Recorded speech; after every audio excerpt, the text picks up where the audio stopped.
Hi everyone, कैसे हैं आप सब। होपफुली आपकी प्रिपरेशन काफ़ी सही चल रही है और होपफुली जैसे जैसे जेई मेंस पास आते जा रहा है आप अपनी पढ़ाई को और ज़्यादा प्लान्ड और ज़्यादा ऑर्गेनाइज्ड रख रहा है, रैंडम स्टडी कम से कम कर रहा है और कोशिश कर रहा है स्ट्रेस और पैनिक से 100 किलोमीटर दूर रहने की।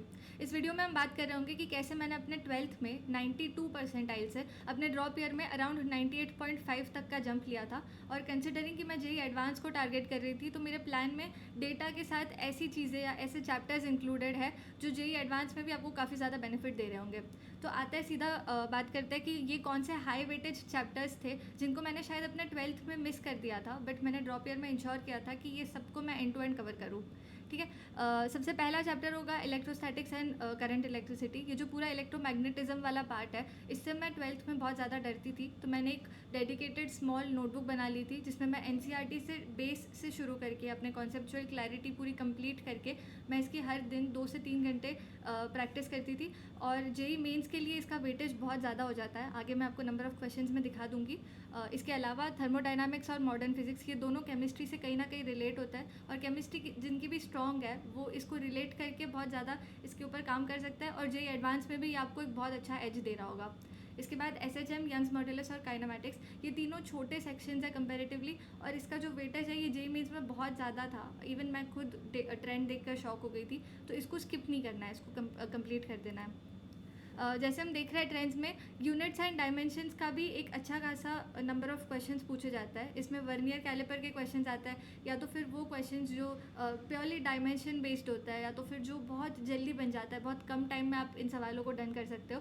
तो ये जो एक छोटा सा पार्ट है जो हमने सबसे पहले 11th में अपना फर्स्ट चैप्टर पढ़ा होता है, इसको स्किप नहीं करना है। रोटेशनल मोशन में आप एटलीस्ट जो ईजियर टाइप के सवाल होता है या तो फिर वो जो सवाल होता है जो बहुत ज़्यादा रिपीट हुआ है मेंस में, वो टाइप के सवालों की आप प्रैक्टिस कर सकते हो। अगर आप बहुत ज़्यादा टफर साइड पे नहीं जाना चाह रहे हो तो एडवांस के लिए आप इसको छोड़ सकते हो, क्योंकि एक अच्छा ये टाइम टेकिंग चैप्टर है और ये टफ चैप्टर है, बट मेंस तक का आप इसके कई जो पैटर्न है जो रिपीट होता है उनको डन कर सकते हो। प्रॉपर्टीज़ ऑफ मैटर की भी जो वेटेज थी वो बहुत ज़्यादा थी, तो इसको स्किप नहीं करना है, इसको फटाफट डन कर लेना है। रे ऑप्टिक्स जो चैप्टर है वो मैंने अपने 12th में स्क्रैच से 3-4 बार पढ़ा था। तो मैंने कुछ गलती की थी कि मैंने थियोरेटिकली बहुत ज़्यादा पढ़ा था बट मैंने प्रैक्टिस नहीं की थी। तो इसके जो रिपीटेटिव पैटर्न्स है, जो क्वेश्चन जनरली हमेशा पूछे जाता है, वो वाले पार्ट को आप स्ट्रॉन्ग कर सकते हो। उससे आपको जेई मेंस में काफ़ी फ़ायदा हो रहा होगा। तो चलता है केमिस्ट्री पर। सबसे पहले केमिकल बॉन्डिंग, पीरियोडिक प्रॉपर्टीज़ और मोल कॉन्सेप्ट, ये तीनों जो है ये आपका केमिस्ट्री का एक बहुत ही अच्छा बेस सेट कर देगी। और जेई मेन से इसके जो नंबर ऑफ क्वेश्चंस पूछे जाते हैं ये बहुत ज़्यादा है। जेई एडवांस में ये होता है कि इनसे रिलेट करके या इनको दूसरे चैप्टर्स के साथ मिक्स करके जनरली क्वेश्चन पूछ लेता है। तो ये पूरे बेस को एकदम स्ट्रॉन्ग कर लेना है ताकि आपकी केमिस्ट्री का एक जो फाउंडेशन है वो कम्प्लीटली सेट हो जाएगा।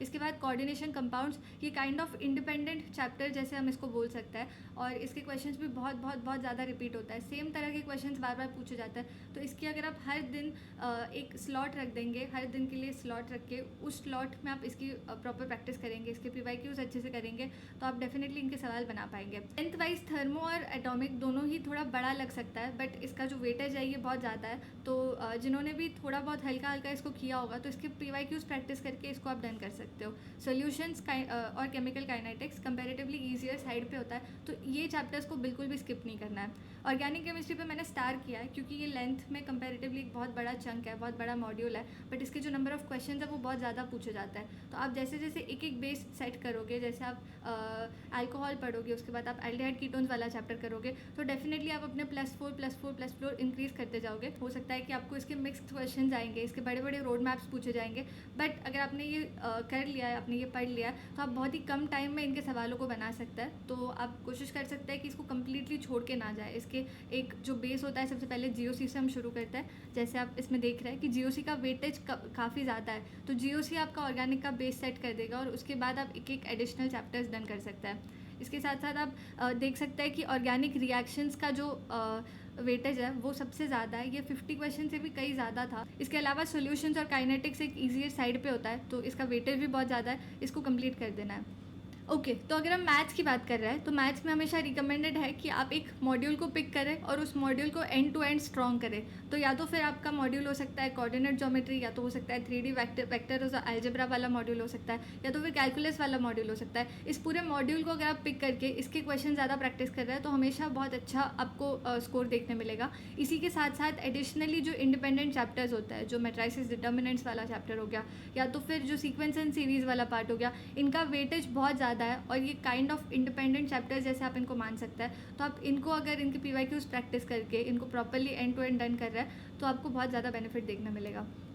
कैलकुलस पे अगेन मैंने स्टार किया है क्योंकि एक बहुत ही बड़ा चंक है, बट अगर आप अपना बेस सेट कर दे रहे हैं डिफरेंशियल इक्वेशंस के साथ और डिफरेंशिएशन के साथ तो आप कई सारे क्वेश्चंस को एक्चुअली अपने पॉकेट में लॉक कर दे रहे हैं। और इसके बाद एडिशनली इंटीग्रेशन वाला पार्ट आता है। इंटीग्रेशन में मैं पर्सनली ये करती थी कि मैं इसके फार्मूलाज सारे पेपर पे लिख के एक वॉल पे चिपका देती थी और इसको हर दिन क्वेश्चंस में अप्लाई करती थी। हर दिन इंटीग्रेशन के अच्छे अच्छे सवाल सॉल्व करती थी, भले ही वो एक हो दो हो, बट मैं रेगुलरली इसको सॉल्व करते रहती थी। तो इसको अप्लाई करने से आपके माइंड में ये पक्के से फिट हो जाएगा।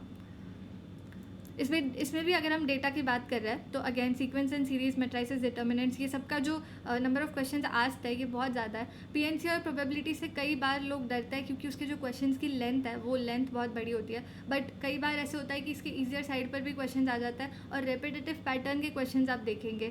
अगर कॉन्सेप्चुअली आप इसको पूरा समझ ले रहे हैं तो ये बहुत ही ज़्यादा टफर साइड पर नहीं है। तो इन क्वेश्चंस के लेंथ से ना डरते हुए आप इसको प्रॉपरली डन कर सकता है। इवन कॉनिक्स की हम बात कर रहे हैं तो कॉनिक्स के लिए भी बाकी कैलकुलस के क्वेश्चन से कंपैरेटिवली ईजियर साइड पे सवाल आता है, तो उसको आप JEE एडवांस के लिए बहुत अच्छे से यूटिलाइज कर सकते हो। कैलकुलस का अगर आप देखेंगे तो वेटेज 80 क्वेश्चंस प्लस था, मतलब उससे भी कई ज़्यादा नंबर ऑफ क्वेश्चंस थे। तो इसमें आप जैसे जैसे एक एक चैप्टर डन कर रहे हो, आप PYQs प्रैक्टिस कर रहे हो, आप डेफिनेटली कई सारे क्वेश्चंस को लॉक कर सकते हो। ओके तो ये JEE एडवांस वाला जो सेक्शन है ये एक बोनस सेक्शन है और इसमें मैं आपको अपने एंड से कुछ अच्छे अच्छे ऑब्जर्वेशंस बता रही होंगी।